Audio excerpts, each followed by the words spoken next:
नमस्कार मित्रों, आशा करता हूँ आप सभी अच्छे होंगे। जैसा कि आपको ज्ञात है कि 28 मई को यूपीएससी का और 14 मई को यूपीपीसीएस का जो एग्ज़ाम है वो प्रस्तावित है। और डेफिनेटली तरीके से कहा जाए तो करंट अफेयर का बहुत महत्वपूर्ण रोल रहता है। इवन अगर देखा जाए तो करंट अफेयर के पास एक चुनौती भी बन जाती है कि हम करंट अफेयर रेडी कैसे करें। तो उसके लिए एक विषय आता है कि हम जो विजन की 365 आती है, क्या इसको पढ़ें या कैसे इसे पढ़ें, इसका रोल एग्जाम में कैसे आता है, यूपीपीसीएस में इसकी भूमिका कैसी रहेगी, यूपीएससी में भूमिका कैसी रहेगी, ये बड़े गंभीर विषय बन जाते हैं। आज इसी पर थोड़ी सी बातों थोड़ी सी टाइम में हम लोग बहुत कुछ जानने का प्रयास करेंगे। तो चर्चा कर लेते हैं कि यहाँ जो पीटी 365 है, फिर मेंस की आएगी, इसको कैसे पढ़ना चाहिए, नहीं पढ़ें या पढ़ें, ये सारी बातें हम आपको 5-6 मिनट में हम लोग कवर करेंगे। तो चलिएगा, आइए हम चर्चा कर लेते हैं कि इसको पढ़ना कैसे चाहिए और इसको रेडी कैसे करना चाहिए। देखो, सबसे बड़ी चुनौती बन जा रही कि वर्तमान में जो करंट अफेयर है उसको कैसे रेडी करना चाहिए। ये बड़ा गंभीर विषय बना हुआ है, करंट अफेयर। इसे रेडी करने के लिए 3 रिसोर्स आपके पास हो सकते हैं। एक रिसोर्स ये है कि आप न्यूज़पेपर को फॉलो करते हैं, जो एवरी कह सकते हैं कि लगातार जो तैयारी कर रहे थे तब से आप इसको रेडी कर चले जा रहे हैं। दूसरा आता है यहां से मंथली। तो मंथली बेसिस पर आप तैयारी कर पा रहे हो, कोई मैगजीन को लेकर या कोई भी कोचिंग से, कोई इंस्टीट्यूट से या बाकी जितने भी रिसोर्स हैं, टेलीग्राम, बाकी लोगों से आप यहाँ कर पा रहे होगे। तो मुझे ऐसा लगता है कि ये जो काम पर डे न्यूज़पेपर से एनालाइज करना, मंथली मैगजीन से करंट रेडी करना, ये लगभग मैं कह सकता हूँ कि 5% एस्पिरेंट के आसपास ही कर पाते हैं। उसके बाद बाकी जो लोग हैं वो पीटी 365 के सापेक्ष में जाकर या फिर ईयरली पढ़ लेते हैं या फिर यहाँ पे हाफ ईयरली पढ़ लेते हैं। कुछ ऐसी क्रियाएं वो आपस में करते रहते हैं। तो अब ये प्रश्न बन जाता है कि जो विद्यार्थी बाकी जो बचेंगे 90-95 के अराउंड, वो यहाँ मंथली मैगजीन के ऊपर डिपेंड हो जाते हैं या उसको रीडिंग कर लेते हैं या यहाँ पर बात कर लेते हैं। लेकिन पीटी 365 के 2 आधार हो सकते हैं यहाँ पे 365 के, एक प्रीलिम्स के लिए आती है और एक मेंस के लिए आती है। अब ये है क्या, इसके बारे में समझो। पहले देखो, नॉर्मली वे में कहा जाए तो यहाँ कुछ नहीं है, जो मंथली मैगजीन आती है उन्हीं का ये 365 का कंपाइलेशन है। इसका मतलब जो मेन टॉपिक उनको लगे कि यार ये इंपॉर्टेंट है, तो उनको उन्होंने उठा के पीटी 365 में डाल दिया। यदि आपने कंप्लीटली एवरी जो कहानी है, जो 7-8 लगातार महीने तैयारी कर रहे होंगे, आप डेली न्यूज़पेपर को फॉलो करते हैं, डेली न्यूज़पेपर के कुछ नोट्स बनाते हैं, डेली न्यूज़पेपर के आर्टिकल को कहीं ना कहीं दिमाग में इंटरलिंक करके टॉपिक के साथ लिंक करते हैं, और यहाँ मंथली मैगजीन को भी तुम फॉलो करते हो, तो मंथली मैगजीन भी क्या है, इसी न्यूज़पेपर का पार्ट होता है। यही योजनाओं का या कुरुक्षेत्र का या जितने भी मैगजीन्स वगैरह हैं उनका निचोड़ होता है, या मिनिस्ट्री की जितनी भी साइड होती है उनको निचोड़ होता है। यदि आपने न्यूज़पेपर पढ़ा है तो यहाँ ये कह सकते हैं इनका भी रोल नहीं होता है।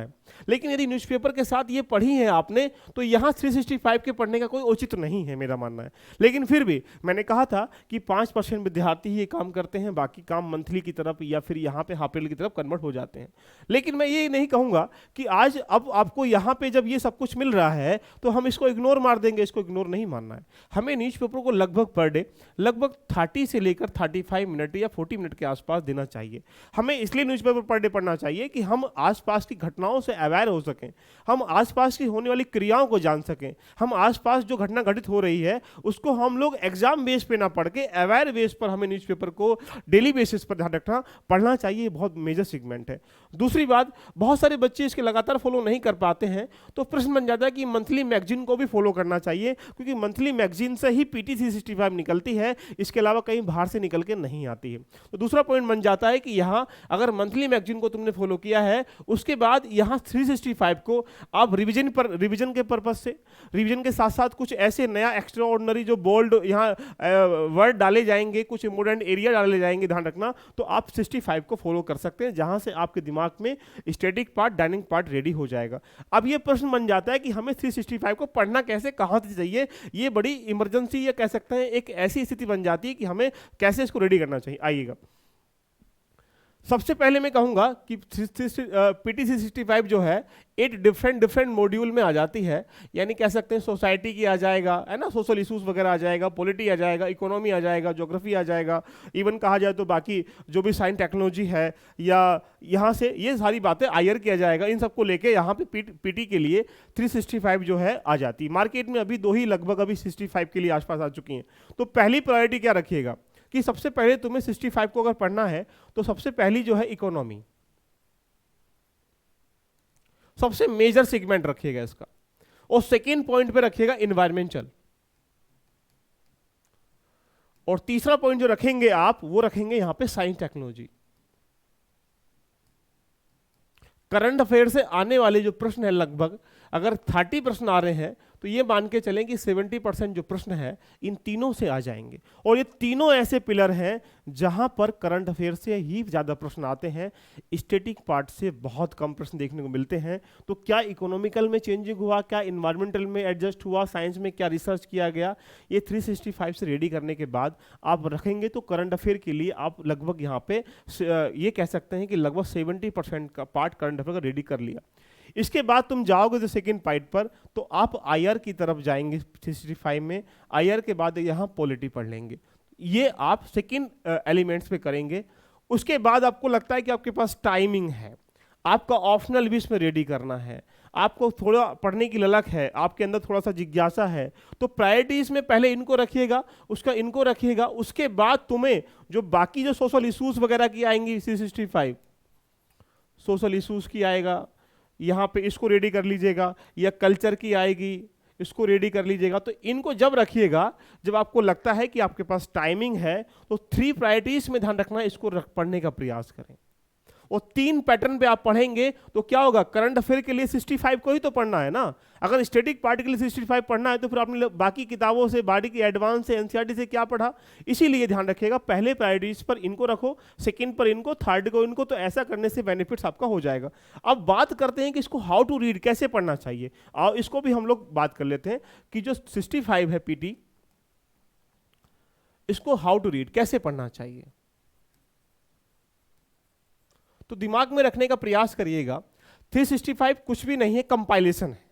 तो सबसे पहले पढ़ने से पहले एक ही पॉइंट में बोलूंगा, आप टेबल को चेक करिएगा, टेबल जो उसका इंडेक्स दिया गया है, और टेबल को चेक करने के बाद आपके दिमाग में लगेगा कि हाँ ये जो टॉपिक है इसमें, जैसे मान लीजिएगा अभी हाल ही में पॉलिटी की इसमें मार्केट में आ रखी है यहाँ 365, तो पॉलिटी के आप सापेक्ष में जाएंगे तो इस पॉलिटी की यहाँ पे 365 में जैसे कि कहा जा सकता है कि 50% जो पार्ट है वो स्टैटिक का इसमें इन्वॉल्व है, राइट। अब वो ये पार्ट तुमने क्या किया है, ये पार्ट तुमने यहाँ लक्ष्मीकांत से या बाकी जो किताबें हैं, एनसीईआरटी हैं या कोचिंग नोट्स हैं या खुद के अपने अनुभव है, वहाँ से तुमने रेडी कर लिया है। तो क्या 365 में ये पढ़ने की आवश्यकता है, बोलेंगे सर नहीं। और बाकी इसमें 20% जो पार्ट है, वो जो न्यूज़पेपर से तुम पर डे पढ़ते हो, जो अवेयर वाली चीज़ें हैं, ध्यान रखना न्यूज़ वगैरह वाली चीज़ें हैं, वो इसमें इन्वॉल्व है। अब रही बात 365 में पॉलिटी से पढ़ना कितना है, ओनली 30%। तो यानी याद रखिएगा कि अब तुम्हें इसमें 30% ही रेडी करना। क्यों? क्योंकि जब तुम टेबल को चेक करोगे तो इस टेबल में तुम ये देख पाओगे कि इसमें स्टैटिक पार्ट जो कितना दे रखा है और इसमें डायनेमिक पार्ट कितना दे रखा है। तो आप ये चेक कर पाएंगे कि स्टैटिक पार्ट है वो तो आपने रेडी कर रखा है, और यदि स्टैटिक पार्ट अगर रेडी अभी भी नहीं है तो थोड़ा ठहरिएगा, थोड़ा सहजिएगा, प्रीलिम्स क्वालिफाई नहीं हो पाएगा। स्टैटिक पार्ट के बाद डायनेमिक पार्ट पर जाना ये एक रिवीजन के पॉइंट ऑफ व्यू से हो सकता है। तो इसलिए स्टैटिक पार्ट अगर आपने रेडी करा है तो यहाँ से तुम रिवीजन के तौर पर तो जल्दी जल्दी निकल सकते हो। यदि तुम तैयार ही वहीं से कर रहे हो, सौभाग्य की बात है, थोड़ा ठहर जाइए, अपने आप को समझिएगा कि तुम क्या करना जा रहे हो। तो यहाँ डायनेमिक पार्ट दोनों ही टेबल में मिलेंगे, तो हमें स्टैटिक पार्ट को लगता है रिवीजन के बेस पर अंडरलाइन करके थोड़ा जल्दी से निकल जाएंगे तो आपको बेनिफिट हो जाएगा। तो दूसरी बात यहां से ये निकल जाती है कि जब तुम इतना करोगे तो थोड़ा सा इसमें और करने का प्रयास करें। इसमें अगर हम जब जाके देखें तो यहाँ पे जब 365 पढ़ेंगे तो जो इसमें बोल्ड करेक्टर हैं, जो इसमें ब्लैक हो रखे हैं, उन बोल्ड करेक्टर पर विशेष ध्यान रखिएगा, क्योंकि उसने ये डिफाइन कर रखा है कि ये चीज़ें क्या है, इंपॉर्टेंट है। तो बोल्ड करेक्टर को ध्यान रखना, थोड़ा सा हाईलाइट जो हो रखे हैं उनको विशेष तरीके से देखने का प्रयास करना, जिससे कि जो इंपॉर्टेंट चीज़ें हैं वो निकल के आ जाएंगी। लेकिन 365 पढ़ने का सबसे बड़ा बेनिफिट जो है वो मैं ये बताऊंगा कि यहाँ पे 2 बातें हैं, स्टैटिक पार्ट और यहाँ पे डायनेमिक पार्ट।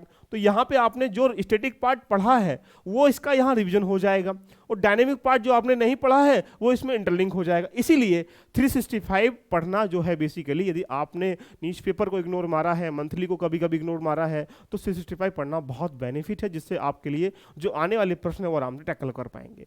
इसीलिए ध्यान रखिएगा 365 को पढ़ते समय स्टैटिक पार्ट पर ज़्यादा फोकस मत करिए, क्योंकि वो तुम्हारे बार बार रिविजन करने के काम आ रहा है, लेकिन डायनेमिक को करके आगे जल्दी निकले। कहीं ऐसा ना हो कि बचा जो टाइमिंग है अभी 2-3 महीने का, इसमें आप पीटी 365 में ही गुजार दो।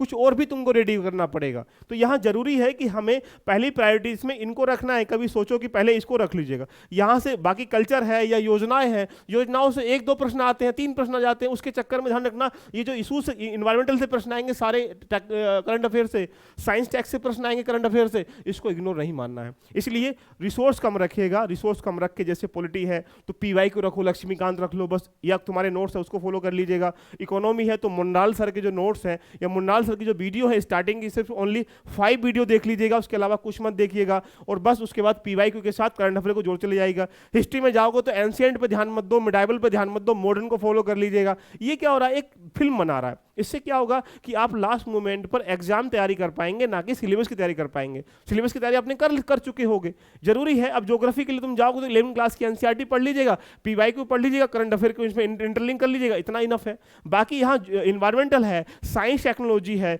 या यहाँ पे कहा जाए तो करंट अफेयर है, ये 3 मेजर ऐसे सेगमेंट है जो 50 क्वेश्चन अकेले लेके बैठेंगे, करंट अफेयर, इन्वायरमेंटल और यहाँ पे साइंस टेक्नोलॉजी। तो यहाँ से आप सिर्फ 65 को अगर फॉलो कर लेंगे तो वहां से अच्छे क्वेश्चन आपके बन जाएंगे।